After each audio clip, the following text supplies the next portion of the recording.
loving my section, cause lately I've been feeling like maybe I lost connection. I lost touch, overthinking it way too much. I'm walking blind, limping like a pimp without a crutch. My DNA coming in clutch though. That's too high in my blood if you must know. And they keep me walking strong. Blood to my veins, that they all my bones. Navigated the whole world to find it was in the mirror. Sometimes you gotta zoom in when you look for the bigger picture. On the beaten path, feet full of those blood and blisters. So if you're lost and so am I, bro, I can walk it with you. Hinde moke is my little sister. Trauma, bonds, and pain make the way for a messy mixture. The guidance we needed was deep inside, just waiting to come alive.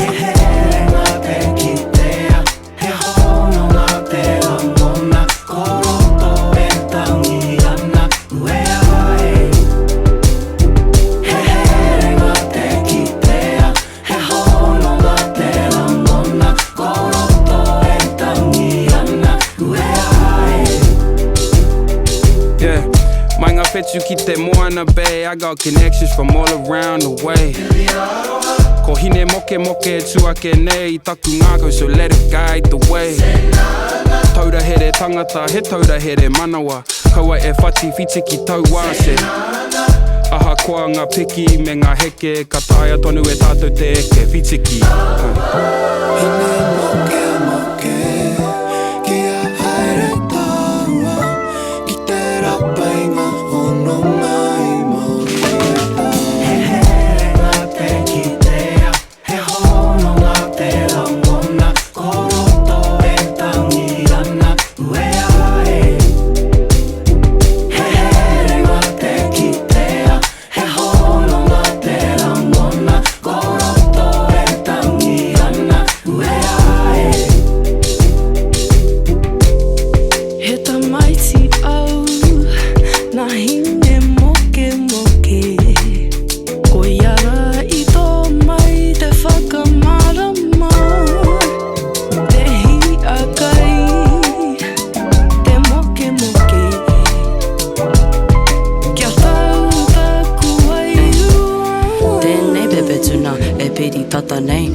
Ana mo te ure wera. Ana taku tū, taku nū, taku tū hoitana. E hine moke, kia piri mai rā. Ko tāua tērā he aroha maurua. Whenua ka meha nei, whakatena aha, ana. Ko tāua tērā.